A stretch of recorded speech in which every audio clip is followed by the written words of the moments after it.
Ei, pessoal, tudo bem? Espero que esteja tudo ótimo para que a gente possa dar um pontapé inicial na sua preparação de redação para o TJ Bahia. É isso mesmo.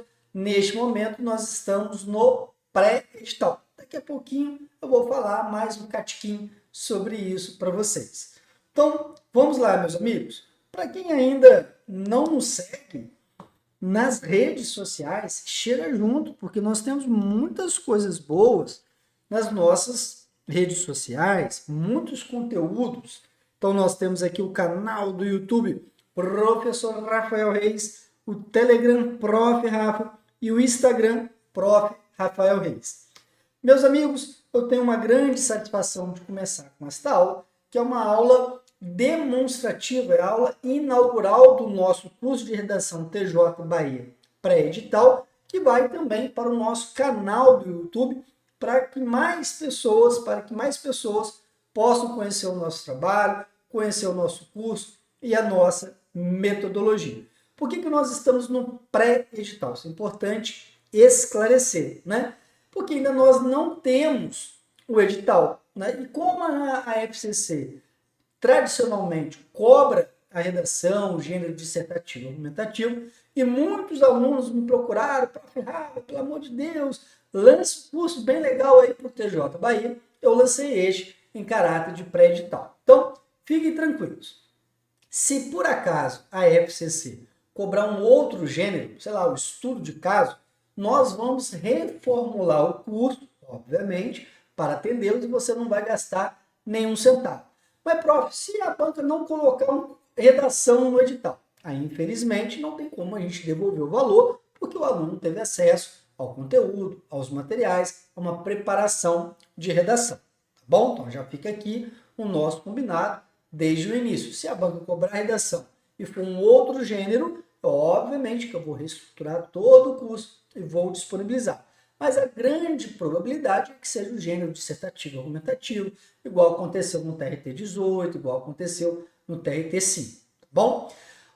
Então aqui eu vou partir, né, das principais características da banca FCC, como foi cobrado no TRT 5, no TRT 18, que foram os últimos concursos. O gênero é o dissertativo argumentativo. O que isso quer dizer? O gênero dissertativo argumentativo, ele possui algumas particularidades, não é mesmo? Quais são essas particularidades? Primeiro, é que você tem que ter uma estrutura, uma tipologia textual, que nós vamos aprender numa aula logo após essa, né? A nossa próxima aula será de estrutura passo a passo para a FCC. Esse gênero, além de ter uma tipologia adequada, com introdução, parágrafos argumentativos e conclusão, ele também parte do pressuposto que o candidato vai trazer informações e que essas informações vão contribuir para defender um ponto de vista. Prof, o que é esse ponto de vista? É a sua tese, é o seu posicionamento que vai estar lá na introdução, que a gente vai detalhar na próxima aula. E um assunto de interesse geral. Aqui a FCC, ela cobra, na maioria das vezes, tá? Temas filosóficos, que é uma grande característica dela. Temas filosóficos. Vou pegar até uma cor branquinho que eu acho que vai ficar melhor. Temas filosóficos. Nós vamos trabalhar nas 4 rodadas temáticas que tem nesse curso, esses temas filosóficos.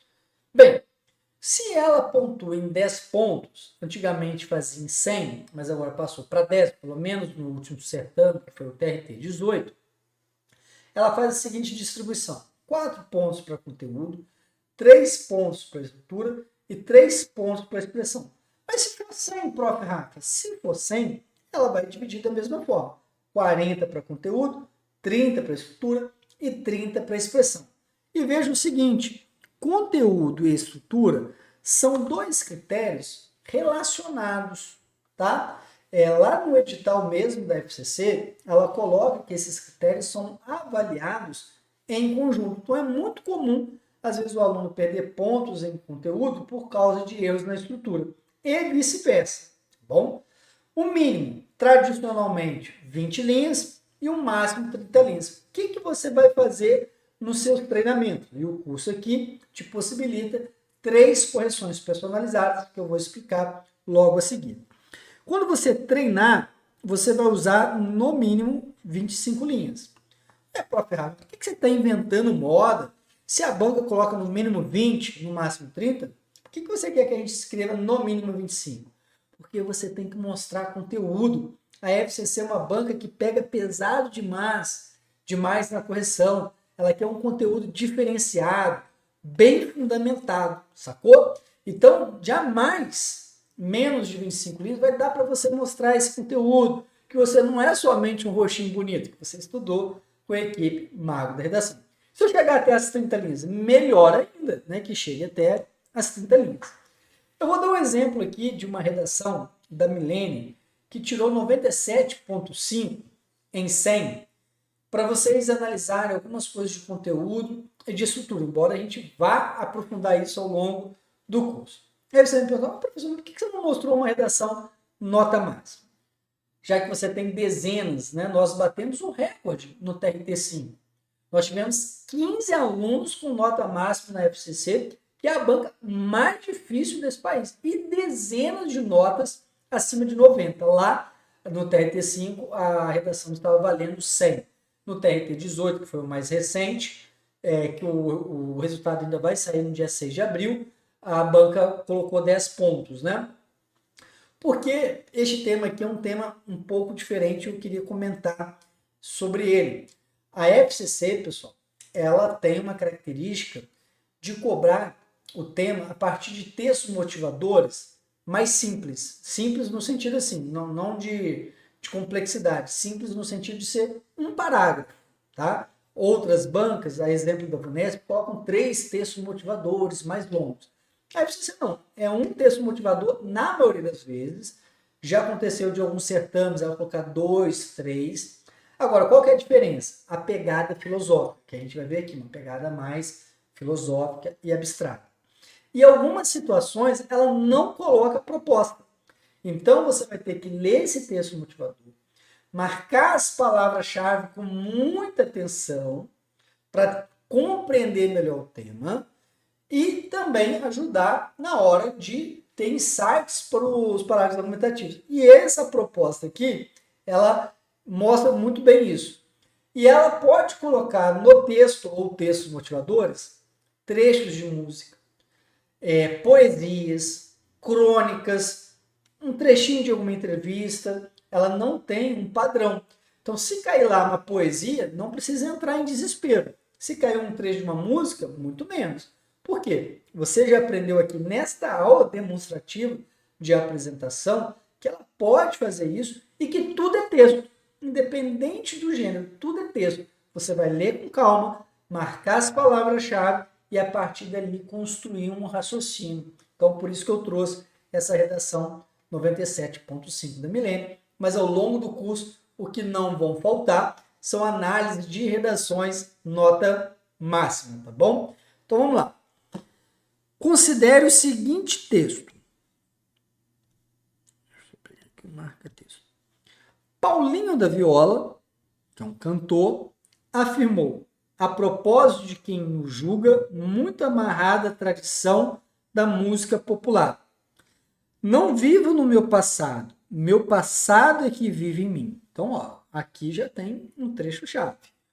Por outro lado, há quem afirme que nos tempos que correm, marcados pela instantaneidade e excesso de informações, a memória vem gradativamente perdendo a importância.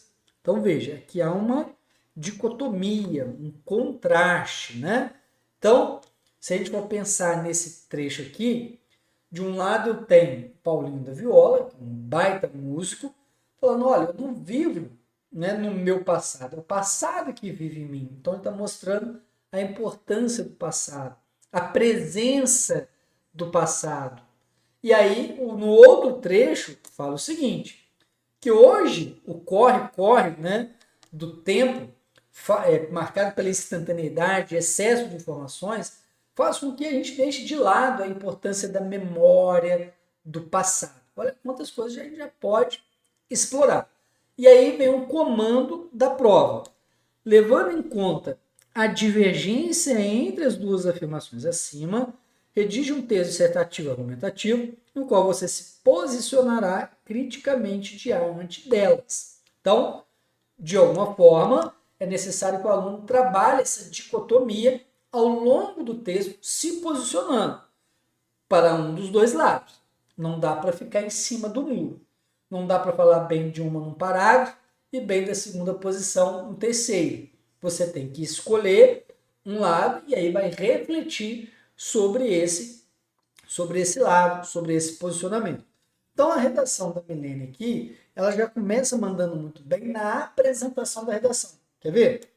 Ela deu espaço para iniciar os parágrafos. Ela colocou 4 parágrafos, então o examinador já falou, opa, peraí, ela já entendeu o gênero dissertativo. Eu vou encontrar uma introdução, 2 parágrafos argumentativos, uma conclusão. Ela não ultrapassou a margem direita. E a letra, ao que tudo indica, parece que está legível, mesmo perdendo resolução, né? Porque aqui eu pego a cópia da redação da aluna, mando para o PowerPoint, depois jogo na mesa digitalizadora. Isso vai perdendo, né, um catiquinho da resolução. Mas veja que mesmo assim, ao que tudo indica, parece que dá para ler. Né? E a banca quer uma letra legível, não quer uma letra bonita. Ela quer uma letra que permite o examinador ler tudo sem ter que voltar no início do período ou ficar olhando ali para a palavra, oh meu Deus, isso aqui é um O, isso aqui é um A. Não é legal. Né? Então agora o examinador vai para a leitura do conteúdo. Vamos ver.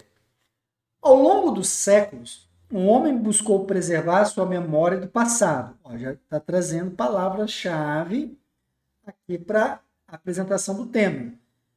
Especialmente por meio de expressões culturais e artísticas, como a música e a literatura. No entanto, vai começar agora a tese. Com o advento da revolução tecnológica e de uma nova configuração da sociedade, as tradições antigas estão deixando de ter relevância. Então, montando aqui a tese dela. Isso pode ser observado por meio do fenômeno de aceleração social e também da crescente fragmentação dos valores, né, individuais. Então, se a gente pega aqui uma análise, e vocês vão aprender isso de maneira mais aprofundada na próxima aula, nós temos aqui a contextualização, tá? Até onde? Até aqui, na contextualização, e essa outra parte, a tese binária. Aí vamos para o segundo parágrafo. De início, é válido destacar que os registros do passado fazem parte da identidade cultural de um povo. Então, agora vai ter que defender essa argumentação. Dessa forma, se faz de extrema importância a valorização das obras clássicas, a exemplo dos livros de Machado de Assis e do samba de raiz, falando da tradição. Contudo, no contexto de aceleração social, que ela prometeu lá no primeiro tópico, conforme denomina Hatimuth Rosa, um argumento de autoridade, um filósofo, há uma produção excessiva de conteúdo em um curto espaço de tempo.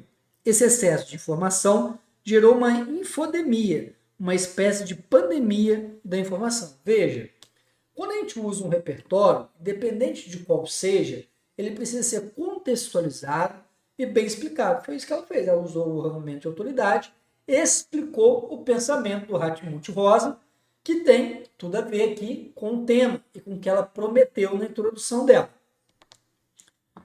Sendo assim, devido à necessidade de estarem sempre atualizados em relação ao momento presente, os indivíduos restam sem tempo hábil para apreciar o passado.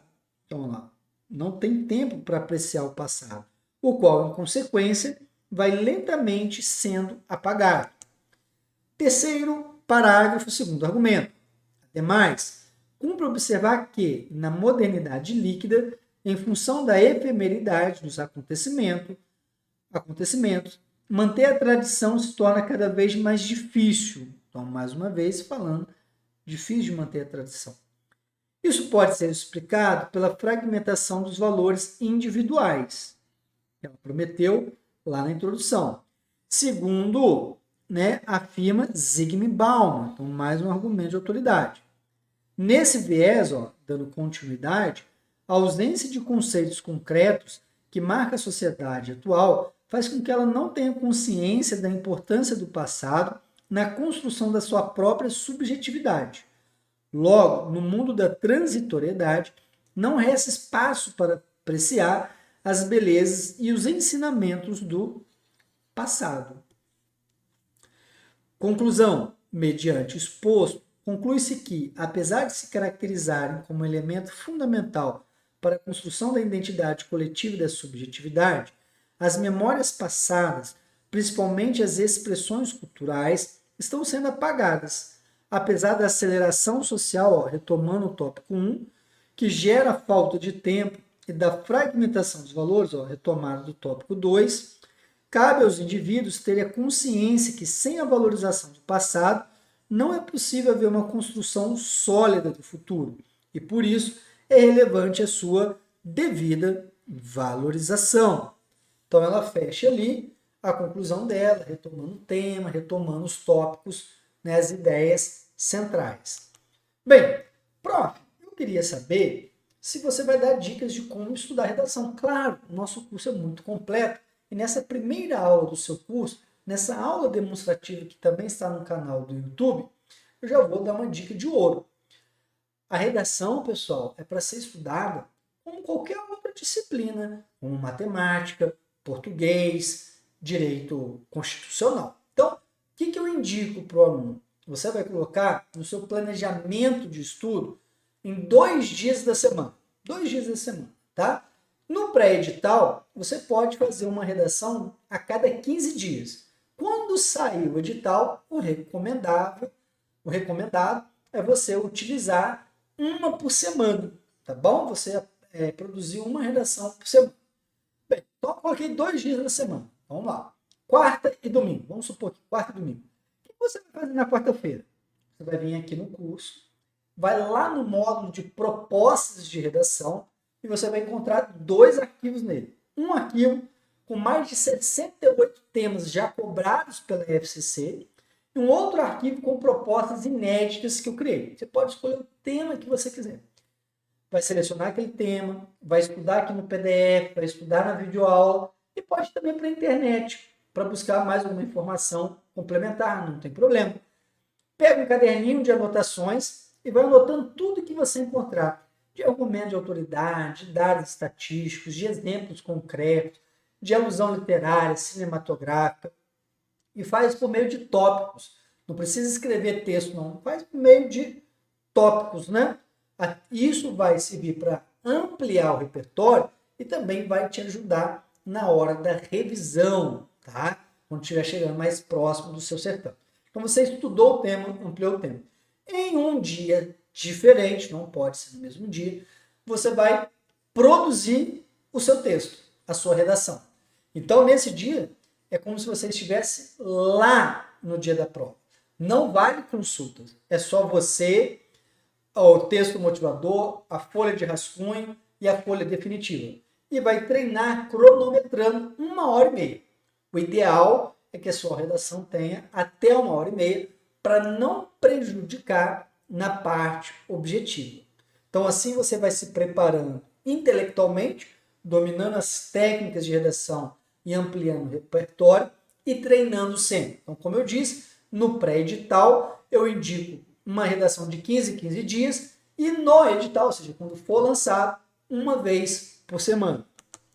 Bem, e agora eu vou apresentar aqui o curso. Saiu digitado errado aqui, né? A LESP, eu não tinha percebido esse erro de digitação, porque eu usei, na verdade, o slide de fundo, né, de um concurso anterior, mas aqui é TJ Bahia mesmo, podem ficar tranquilos.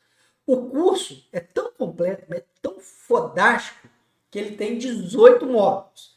E ao longo desses 18 módulos, o aluno vai aprender conteúdo, repertório filosófico, sociológico, muito bem assim, trabalhado didaticamente, de forma acessível. Então a gente vai aprender muita filosofia e sociologia, mas não de forma como se você tivesse uma faculdade. Aqui é uma coisa bem prazerosa, bem leve.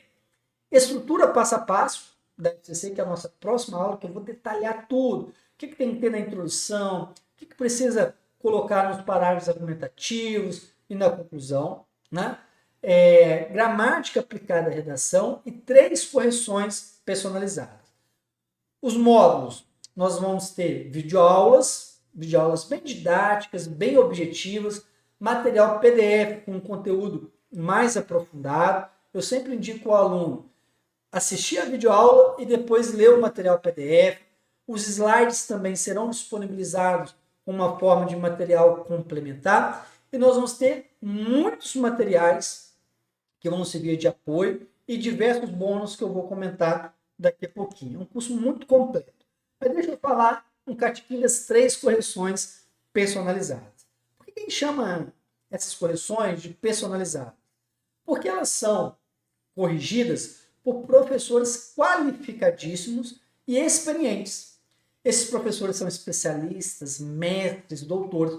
Nós não temos estagiários e nem monitores. E todos os professores da minha equipe são treinados diretamente por mim e semestralmente nós temos, né, os treinamentos, as qualificações para que todos os professores corrijam dentro da metodologia, o jeito mago de fazer redação. E você terá 2 professores para chamar de seu. É isso mesmo. A sua redação é corrigida por 2 professores. Um especialista em conteúdo e estrutura e o outro especialista em gramática. Então, como é que vai funcionar na prática? Você vai chegar lá no módulo de proposta de redação, vai imprimir a folha de redação, vai escrever de forma manuscrita, vai digitalizar em PDF. Tá? Eu tenho surgido aí um programa gratuito que é o Khan Scanner, fica ótimo. E vai mandar para o nosso e-mail institucional, que é o magodaredação@gmail.com. Então, quando você for mandar a sua redação, você vai colocar lá no campo de e-mail, aluno do curso TJ Bahia, redação 1, redação 2, redação 3. E vai renomear o seu arquivo também. Coloca lá o seu nome, exemplo, João Aguiar, redação 01, para facilitar o nosso atendimento aqui. A nossa equipe de atendimento vai baixar a sua redação e vai mandar para os professores corrigirem. Depois você vai ter o retorno da sua correção detalhadamente mesmo. Vai receber esse retorno por e-mail em 5 dias úteis. Então, ó, feriado não conta, sábado e domingo também não conta. 5 dias úteis. Então, já leva essa informação para na hora de você planejar o envio da sua redação. Então, você vai receber um arquivo em PDF. Nesse arquivo em PDF vai estar a redação que você enviou. Logo abaixo, 2 ícones. Quando você clica no primeiro ícone, você vai escutar a voz do professor que corrigiu estrutura e gramática. Desculpa, estrutura e conteúdo. Então, são correções por áudio, bem detalhadas. No segundo ícone, você vai escutar a voz da professora ou do professor especialista em gramática. E essas correções são, assim, nos mínimos detalhes. Você vai saber o que você acertou, o que você errou e o que precisa melhorar, né, para a próxima redação. A outra informação importante, essas 3 correções que o aluno tem direito no curso precisam ser esgotadas até 10 dias antes do certame, para que a gente possa dar retorno qualitativo a todos os alunos. Prof, mas eu quero contratar mais correções, eu não tenho interesse no curso. Vamos supor que você está assistindo esta aula aqui pelo YouTube, não tem interesse, porque já fez outros cursos, só que é correção. Nós temos um serviço de correção personalizado. Pacotes com 3, 5 e 10 correções. Aí é só mandar uma mensagem para o nosso e-mail aqui, ó, institucional, que a nossa equipe vai encaminhar informações detalhadas de valor, metodologia, né, e informações desses pacotes. O curso fica disponível até o dia da prova, então o aluno pode assistir quantas vezes quiser, pode baixar os materiais em PDF, os materiais PDF é do aluno, tá? Todo suporte técnico é oferecido pela plataforma Hotmart e o suporte pedagógico aí é comigo, com a minha equipe, por meio do e-mail, por meio do WhatsApp. E aqui nós temos o cronograma. Lembrando que nós estamos no pré-edital e é muito bom para quem quer treinar a redação a médio prazo. Então, a aula demonstrativa, e as aulas serão liberadas de acordo com o cronograma, tá bom? Depois nós vamos ter uma aula de estrutura passo a passo. Aí vem uma série de rodadas, né, de temas quentes. E no meio dessas rodadas de temas quentes, nós temos os materiais complementares. Por exemplo, no módulo 3, nós vamos ter um módulo de propósito de redação, que você vai chegar lá, vai escolher um tema para treinar. Aqui nós temos também um bônus, né, que você não vai pagar nada por ele, que é o e-book 25 conceitos para usar na redação. Se você fosse adquiri-lo de forma isolada, pagaria R$ 59, mas no curso ele vai gratuitamente para o aluno.